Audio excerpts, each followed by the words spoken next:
Fala galerinha de xadrez, tudo beleza? Estamos com uma partida hoje sensacional, que é a Imortal do Andersen. Então da nossa playlist aí, a saga dos campeões do mundo, de La Bourdonnais a Magnus Carlsen. E vamos dar uma olhada nessa partida então, que é considerada aí uma das partidas mais bonitas da era romântica do xadrez. Vamos lá. O Andersen está de brancas, ele está jogando contra o Lionel Kizirtski. O Lionel, eu vou falar Lionel, fica mais fácil. O Lionel foi um dos 4 mestres franceses melhores do mundo, então ele estava lá junto com a turma, o La Bourdonnais, o Saint-Amand, tá? Tinha mais um que eu esqueci o nome, e o Lionel, tá bom? Então eles eram os 4 melhores da França, fazendo muito sucesso realmente na Europa toda. O Lionel também contribuiu muito para teorias de abertura, foi junto com o Stoughton um dos melhores jogadores do mundo também na época e seguiu para uma carreira brilhante. Vamos dar uma olhada então. Aqui o Andersen começa com o peão do rei, E4, E5 e adivinhem, F4, o gambito do rei. É muito interessante ver as partidas românticas com o gambito do rei e essa certamente é uma das mais interessantes. O gambito do rei, a gente vai ver aqui, ele entrega esse peão em troca de um rápido desenvolvimento. O Lionel aceitou e agora o Andersen vai para uma variante muito legal com bispo C4, né? Em geral, né, as brancas jogam o cavalo F3 para segurar aqui a entrada da dama, para não ter dama H4 com cheque, né? Mas o Andersen não está muito preocupado, ele vai para uma linha mais agressiva aqui, ao tudo ou nada, com bispo C4 e depois de dama H4 cheque, você tem que mover o rei, né? Você pode aqui cobrir com o peão, mas não é muito bom, né? Provavelmente você vai perder se você jogar aqui o lance G3. Depois de F toma G3, você não pode capturar de volta aqui. Caso você capture de volta, você perde aqui a torre, né? Tá bom? Então, por isso que depois de cheque, o Andersen, claro, não jogou G3 e jogou aqui, continuou com o rei em F1, tá bom? Muito bacana, essa linha existe, é teórica, ela é bem agressiva mesmo. As brancas entregam o roque, né? Mas agora a dama tá numa casa, não está numa casa boa, né? As brancas vão poder desenvolver mais tarde o cavalo aqui já com um tempo sobre a dama. E vamos ver como é que essa partida continua. B5 então, e aqui o Lionel vai com tudo, né? Vai para cima, ele entrega mais um peão para tentar deslocar aqui o bispo dessa fortíssima diagonal aqui, onde ele se encontra. O Andersen aceita, bispo toma B5 e agora cavalo em F6, desenvolvendo uma peça já com um ataque aqui sobre o peão. Cavalo em F3, então desenvolvendo com um tempo aí sobre a dama, dama em H6 e aqui D3. D3 não apenas defende o peão de E4, como abre também um ataque descoberto aqui em F4. Por enquanto F4 está defendido, mas já é um ponto de pressão aí no tabuleiro. Cavalo H5 foi jogado, e aqui esse é um lance bem romântico, né?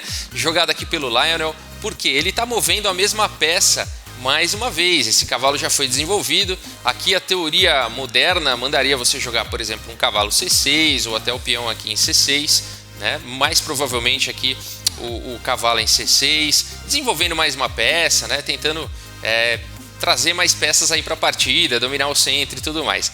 Mas aqui a turma gostava das ameaças imediatas e o Lionel jogou então com o cavalo em H5, ameaçando aqui o lance cavalo G3, dando um cheque no rei e atacando a torre ao mesmo tempo, né? Aproveitando aí que o peão está cravado, né? Se o peão capturar, o cavalo está caindo a torre, né? Tá? Então o cavalo H5 com essa ameaça. E como que o Andersen para essa ameaça? Então ele joga um lance já surpreendente e bonito, também seguindo aí a tradição romântica, cavalo em H4. Então mexendo também mais uma vez o seu cavalo e criando um bloqueio aqui nessa coluna. Agora não tem mais cavalo G3 cheque, o peão toma e o cavalo está bloqueando aqui a coluna, né? Além de tudo, esse cavalo aqui em H4 também possivelmente vai para F5 depois, atacando aqui a dama e ficar num posto avançado bem legal, né? A dama tá fazendo uma pressão aqui em H5 também, né? Essa dama tá escrava defendendo, então a partida já começa a se tornar interessante aqui. Dama G5 foi jogado, atacando então o cavalo, e agora esse cavalo veio para F5. A dama não tá mais na coluna H, não tem mais o lance de cavalo G3 cheque, né? A partida seguiu então com C6, tirando o bispo daí, e o Andersen prefere não tirar o bispo, ele prefere partir para um ataque com G4 aqui, atacando o cavalo esse cavalo volta para F6 e aí você fala, bom, mas agora o Anderson tem um problema, né? Por quê? O cavalo veio para F6, tá atacando aqui, em G4 tá caindo, o bispo tá caindo, então agora o Anderson, o bispo não, o bispo tá atacado, né? O peão tá atacado, e agora o Anderson vai ter que fazer o quê, né? Se ele salvar o bispo, vai cair peão e vai ficar pior, então não valeu a pena todo esse ataque, né? Mas o Anderson vai para uma ideia diferente. Torre G1, né? Ele percebe aqui que essa dama, olha que legal, essa dama, ela não tem muitas casas, né? Então o Anderson prefere deixar o bispo para ameaçar aqui um H4 já e possivelmente vencer essa dama, né?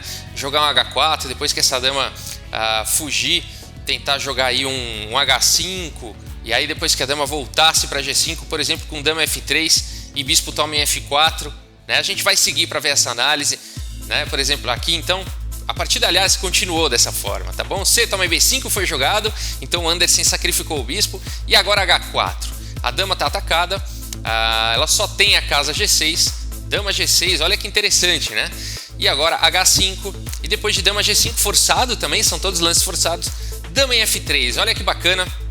O Anderson com tudo aqui, dama F3 não apenas ameaça aqui vencer a dama com o bispo toma em F4, como também tem alguns temas de descobertos, né? De ataques descobertos, enfim, uma posição muito boa já aqui do Anderson, já sacrificou um bispo, né? Cavalo G8 foi jogado, um triste lance, né? O cavalo voltando para o seu posto inicial, para abrir uma possibilidade aí que para essa dama conseguir escapar, né? Deu mais um respiro aí para a dama e a partida segue então, tá? Mas aqui, ó, só um parênteses, né? Aqui se as pretas poderiam jogar um lance de desenvolvimento aqui com bispo B7 e depois de bispo toma F4 você fala, beleza, para onde vai essa dama? Não tem nenhuma casa, mas as pretas teriam um recurso muito interessante aqui, nem tudo estaria perdido com cavalo toma G4, tá? Bacana, né? E aqui então, depois de bispo toma G5, capturando a dama, agora o cavalo pode vir aqui para H2, dando um duplo no rei na dama, ó, cavalo H2 cheque. Rei G2, cavalo toma, rei toma. E depois de, por exemplo, F6, aqui o material está igual, 3 peças menores, 2 torres para cada um e 6 peões para cada um. As brancas ainda teriam um recurso muito bonitinho nessa posição, que seria o lance H6 aqui, ameaçando capturar com um garfo na torre e no bispo. E depois de, por exemplo, G6, tentando expulsar o cavalo, bispo toma F6, atacando a torre, torre sai para G8, o cavalo viria para E3 e as brancas teriam uma continuação melhor de qualquer forma, tá bom? Então eu só mostrei essa variante para mostrar que mesmo se as pretas tivessem jogado ali bispo B7 de uma forma talvez mais sólida, as brancas ficariam melhores de qualquer maneira, tá bom? Mas depois aqui de dama F3, o lance jogado foi o cavalo ali em G8. E a partida continua então com bispo toma em F4. Agora a dama tem 2 casas aqui para escapar, né? Ela prefere vir para F6, uma casa aqui um pouco mais ativa. Cavalo C3 desenvolvendo, bloqueando também o ataque em B2. Bispo C5, atacando aqui a torre.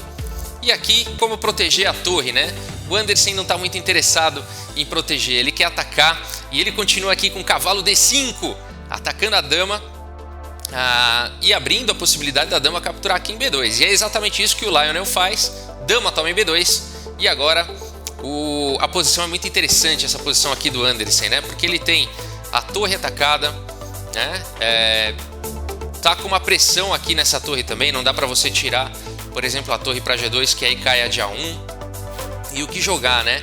E aqui o Anderson começa uma sequência que é uma das mais bonitas aí da era romântica do xadrez. E o lance jogado aqui então pelo Anderson é o lance bispo aqui em D6. Olha que coisa, que lance surpreendente.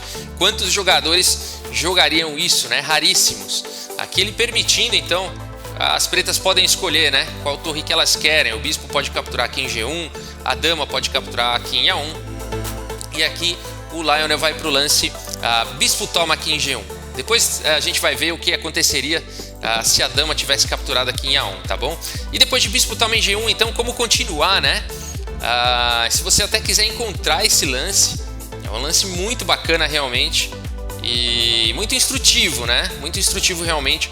Vamos dar uma olhada no que está acontecendo, né? As brancas gostariam muito de começar um ataque aqui ao rei, né? Por exemplo, se elas pudessem jogar aqui cavalo toma em G7, vamos supor que pudesse. Agora não pode porque a dama está defendendo, né? Mas se pudesse jogar aqui cavalo toma em G7 cheque, esse rei só teria uma casa, né?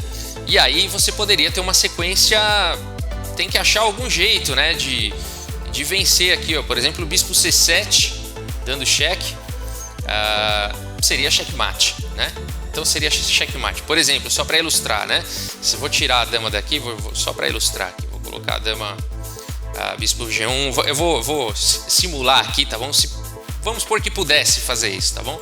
O rei viria para D8 e aí bispo C7 seria checkmate. Seria checkmate, tá bom? Desculpa. Mas as brancas não podem capturar aqui em G7 agora, senão simplesmente a dama captura aqui em G7. Então, como resolver esse problema? O Anderson vai para um dos lances aí mais bonitos aí da história do xadrez com E5. Então, bloqueando aqui a dama e partindo para essa ameaça, então, né, de cavalo toma G7 seguido de bispo C7 checkmate. E aqui, então, o Lionel, bom, a outra torre tá dando sopa, já comeu uma, né, já capturou uma. Tem gente que não gosta que fale comer, pode falar. Já comeu uma peça, agora vai jogar aqui com dama toma em A1, cheque, né? A partida continuou dessa forma. A rei E2 foi jogado e agora não tem mais cheque, né? Isso que é interessante. E o Anderson continua com aquela ameaça de checkmate.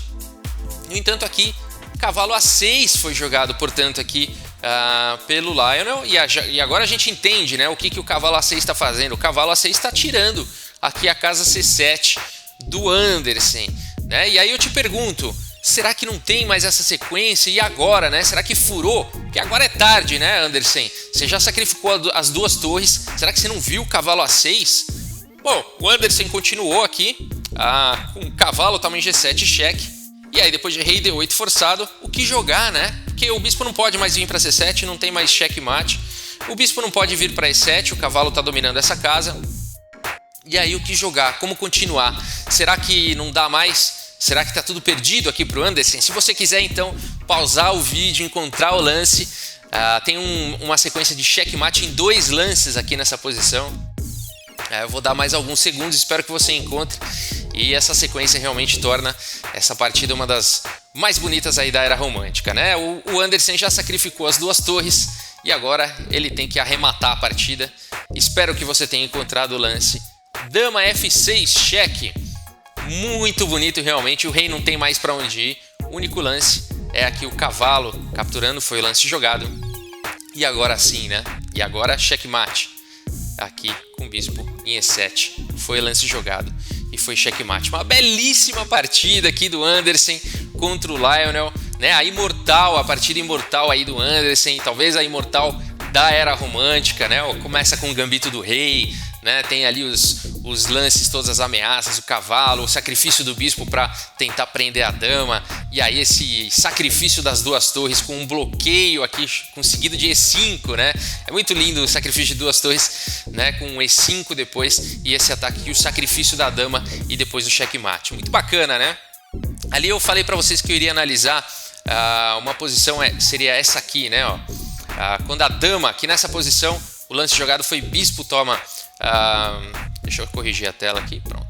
O lance jogado foi... Opa, vamos voltar aqui, desculpem por isso. Isso, nessa posição aqui, o lance jogado foi bispo toma aqui em G1. E eu falei para vocês que ia comentar o que aconteceria se dama tivesse tomado aqui primeiro. A gente poderia ter uma sequência de empate, tá bom? Com rei E2. E agora não bispo toma em G1, senão a gente iria para algo similar com E5. Mas dama B2 seria o melhor lance. E depois de rei D2, então protegendo aqui o peão de C2, bispo toma em G1, aí E5, só que aí as pretas teriam agora o recurso aqui de bispo em A6, dando a casa C8 para o rei, tá bom? Para o rei poder escapar. E aí depois de cavalo C7, cheque, então rei D8, cavalo toma em A6, bispo voltando aqui para B6, dama toma em A8, tá bom? Seria uma sequência complicada, mas eu vou passar aqui só para ilustrar, ó, bispo A5, cheque, rei E3, dama C1, rei F2, bispo B6, né? O rei está em apuros aí, rei G3, dama G1, rei H3, dama F1, rei H4, dama F2, uma perseguição realmente. Aqui poderia ficar repetindo o lance. Se quiser trazer o bispo, né, para atacar, bispo F2, por exemplo, o cavalo volta. E aí depois de bispo toma, rei toma, dá para continuar aí uma sequenciazinha de perpétuos, tá bom? As pretas é melhor que elas fiquem fazendo esse perpétuo, afinal de contas esse cavalo aqui está atacado 3 vezes, né, e está cravado, e aqui as brancas têm um ataque perigoso, é uma ameaça aqui de já a dama toma cavalo com checkmate, né? Então o melhor para as pretas seria realmente ficar dando esse perpétuo, não tem muito como escapar desse perpétuo e a gente teria uma partida empatada, tá bom? Então depois de bispo D6, o erro das negras foi ter continuado aqui com o bispo toma torre, permitindo então essa sequência. Eu quero mostrar mais uma vez. Você sacrifica uma torre e joga aí 5, né? É sensacional isso, deixando a outra torre. Vamos dar uma olhada mais uma vez nessa beleza aqui toda. E agora o sacrifício da dama. E agora o checkmate. Bonito, né? Beleza, pessoal. Espero que vocês tenham gostado. Muito obrigado mais uma vez aí pela audiência. Um grande abraço para todos vocês e até a próxima. Valeu, gente!